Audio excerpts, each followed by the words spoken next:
Mutual fund है तो सही है, पर क्या सच में सही है? फ्रेंड्स नमस्कार, आप सबका स्वागत है हमारे नए यूट्यूब चैनल क्रिएटिव स्टूडियो पे। मैं आपका दोस्त करण एक बार फिर से आपके सामने हूं एक नई स्टोरी के साथ। दोस्तों आज का एपिसोड नंबर 12 बहुत ही स्पेशल है। हम लोगों को बहुत सारे रिक्वेस्ट आई है कि आप म्यूचुअल फंड के बारे में भी कुछ बताइए। दोस्तों आज के एपिसोड में हम दो स्टोरी कवर करेंगे। एक तो एक बेसिक गाइडेंस जो भी होता है म्यूचुअल फंड के बारे में, everything you need to know about it, और उसके साथ बहुत ही एक हॉट टॉपिक चल रहा है फ्रैंकलिन टेम्पलिन के म्यूचुअल फंड के बारे में। क्यों उन्होंने अपनी 6 डेट स्कीम यानी 6 म्यूचुअल फंड की डेट स्कीम को विंडफॉल कर दिया, what's the reason behind it. तो आज के एपिसोड में हम उसके बारे में बात करेंगे। तो चलिए आपको बहुत ही सरल वे में आपको म्यूचुअल फंड की पूरी स्टोरी बताता हूँ। What is mutual fund actually? Mutual fund के जितने भी फंड मैनेजर होंगे वो बोलेंगे आपके और मेरे जैसे लोकल इन्वेस्टर को कि आपके लिए वो ऑलवेज डिसएडवांटेज होगा कि आप अपने हिसाब से कोई भी स्टॉक मार्केट में इन्वेस्ट करें, क्योंकि रीजन वन है कि आपको इतना नो हाउ पूरे स्टॉक एक्सचेंज की कॉम्प्लेक्सिटी के बारे में, पूरे मार्केट के इनहेरेंट नेचर के बारे में नहीं है। नंबर 2, आपके लिए इसलिए भी डिसएडवांटेज होता है कि आपके पास जो एक्स्ट्रा इंफॉर्मेशन होनी चाहिए या फिर इंटरप्रेट करने की जो कैपेसिटी होनी चाहिए वो आपके पास है नहीं, just because this is not your core business. But at the same time जो भी म्यूचुअल फंड के मैनेजर्स है और उनकी टीम है, उनका पूरा का पूरा कोर बिजनेस फोकस सिर्फ और सिर्फ यही है, तो वो बेटर जानते हैं।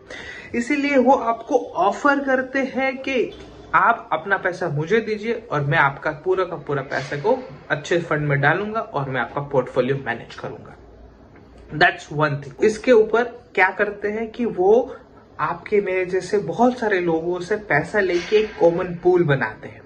उस पूल में जितना भी पैसा होता है वो अलग अलग हैंड पिक स्टॉक्स, बहुत ही ब्यूटीफुल स्टॉक जिसके रिटर्न्स आने की संभावना बहुत अच्छी है, तो वो ऐसे ऐसे जगह जगह पे स्टॉक पे इन्वेस्ट करते हैं और उस पे आपको रिटर्न मिलता है। और ये सब के लिए वो बहुत ही नॉमिनल फीस चार्ज करते हैं। तो ये एक तरीका से सही है क्योंकि उसमें आपको भी हेडेक कम है और आपको थोड़ी सी फी के सामने रिटर्न मिलता है। That's one thing. But at the same time ये याद रखना बहुत जरूरी है कि इंडिया का जो स्टॉक एक्सचेंज है, स्टॉक मार्केट है, वो बहुत वॉलेटाइल है, फ्लक्चुएशन बहुत आती रहती है। अगर मान लो कि 10% डाउन हो गया तो there is a problem for you and as a common man you won't like it। एक और अल्टरनेटिव है, उसका नाम है date mutual fund. Date mutual fund में सिमिलर स्ट्रेटेजी है लेकिन इसका इन्वेस्टमेंट का तरीका अलग है। इसमें यह होता है कि पूरा का पूरा जो पूल होता है जिसमें कैश जो पूल जमा की है अलग अलग इन्वेस्टर से, वो कोई इक्विटी यानी कि कोई स्टॉक मार्केट में अलग अलग स्टॉक पे नहीं लगाया जाता है, लेकिन वो पैसा दिया जाता है गवर्नमेंट में या तो कोई भी बड़े कॉर्पोरेट्स को दिया जाता है। और उसके बदले में ये कॉर्पोरेट्स होता है कि कुछ टाइम फिक्स टाइम पीरियड होता है, उसके बाद ये उनका प्रिंसिपल रिटर्न करते हैं और उसके अलावा प्लस कुछ फिक्स अमाउंट प्रीमियम जो बोलते हैं वो उसको वापस करते हैं। तो ये होता है डेट म्यूचुअल फंड। तो उसमें जो पूरा सम अमाउंट जो होता है वो होता है आपका बॉन्ड, और उसकी जो टाइम फ्रेम होती है वो होती है मैच्योरिटी, और उसके साथ जो फिक्स रिटर्न जो प्रीमियम मिलता है वो होता है आपका यील्ड। तो इस वे में ये पूरे के पूरे डेट म्यूचुअल फंड है वो बहुत ही बेनिफिशियल है, क्योंकि उनका एक्सपोजर जो मार्केट में पैसा लगाने का होता है जो वॉलेटाइल है वो बिल्कुल नहीं है। वहां पे जीरो एक्सपोजर यानी रिस्क है।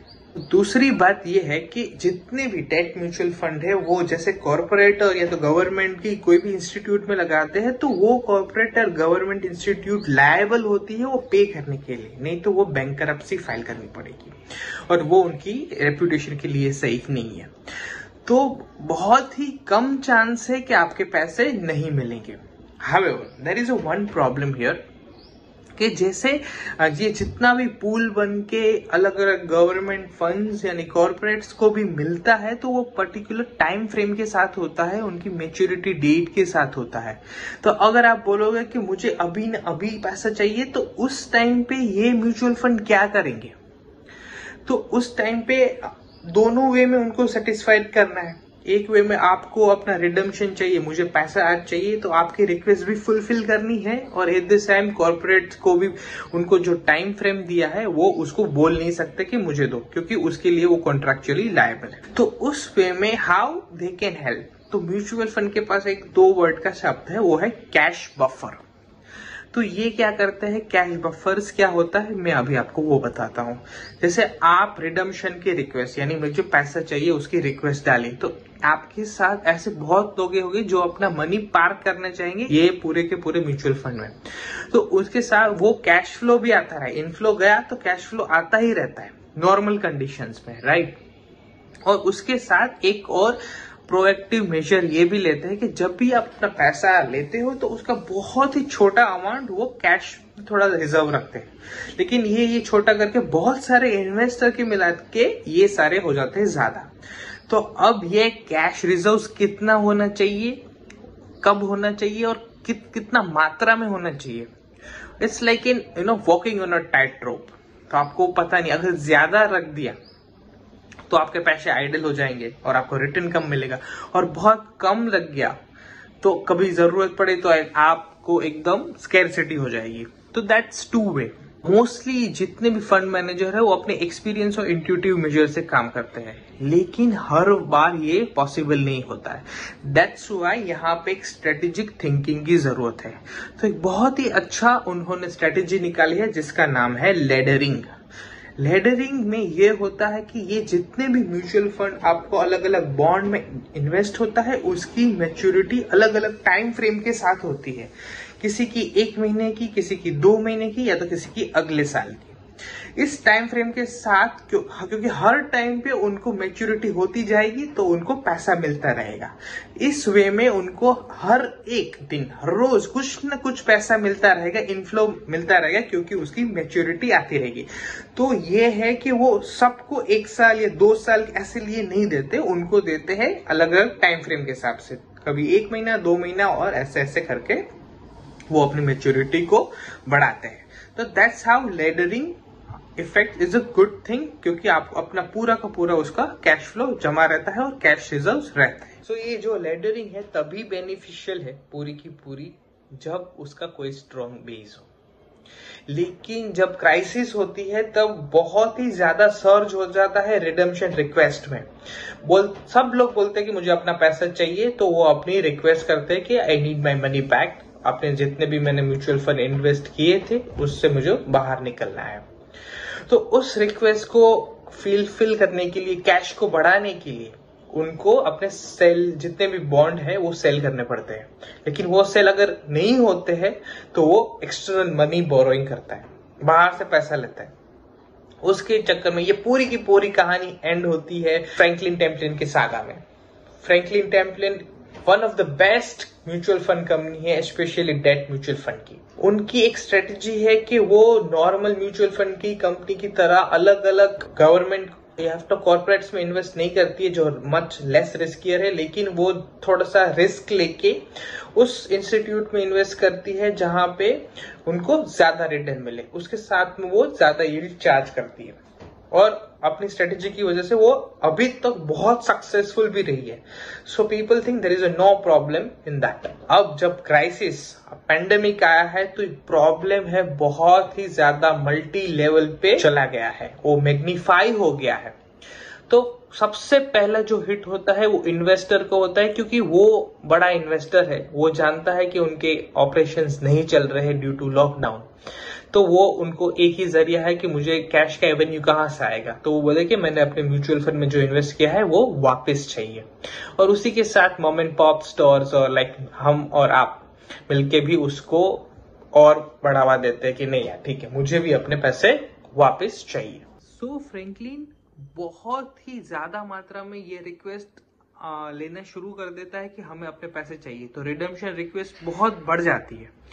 तो अगर नॉर्मल डे होता तो everything was fine, there is no doubt in that, but यहाँ पे क्राइसिस के टाइम पे लोग अभी ज्यादा इन्वेस्ट करना नहीं चाहते हैं, तो सिर्फ और सिर्फ कैश आउटफ्लो है, इनफ्लो कुछ भी नहीं है। तो उस टाइम पे अभी फ्रैंकलिन यूज करेगा उनके कैश रिजर्व्स। कैश बफर्स, वो भी धीरे धीरे ड्राई होते जा रहे हैं।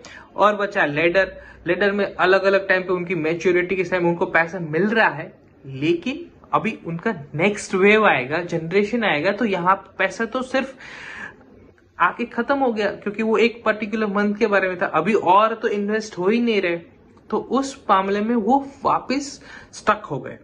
तो अभी कुछ भी तरीके से वो अपने बॉन्ड सेल करना शुरू कर देंगे, जिसमें कुछ बहुत ही प्रीमियम बॉन्ड, AAA कैटेगरी के बॉन्ड होते, जो गोल्ड स्टैंडर्ड के बॉन्ड्स होते, वो भी बेचना शुरू कर देंगे, क्योंकि किसी ना किसी वे में उनको रिक्वेस्ट को ऑनर करना ही है।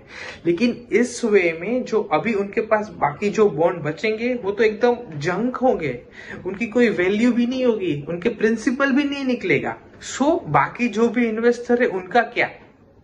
तो ये सबको देखते हुए फ्रैंकलिन ने डिसीजन लिया कि अभी कोई भी कैश इनफ्लो भी नहीं होगा, कैश आउटफ्लो भी नहीं होगा। ऐसे उनके 6 डेट इंस्ट्रूमेंट थे, उनको टेम्परेली उनको विंडफॉल कर दिया, बंद कर दिया। और अभी एक ही वे है कि वो मैच्योरिटी की वेट करे या तो परिस्थितियां अच्छी होने की वेट करे। तो that's how the whole saga ends. और उन्होंने अपना 6 म्यूचुअल फंड की जो स्कीम थी उनको थोड़ा सा होल्ड पे कर दिया है, और they are waiting for good times ahead. तो दोस्तों ये थी हमारी पूरी कहानी म्यूचुअल फंड के बारे में और फ्रैंकलिन टेम्पलेट के पूरे सागा के द्वारा। अगर आपको अच्छा लगा तो please like, share and comment. Till then be safe, take care, Jai Hind.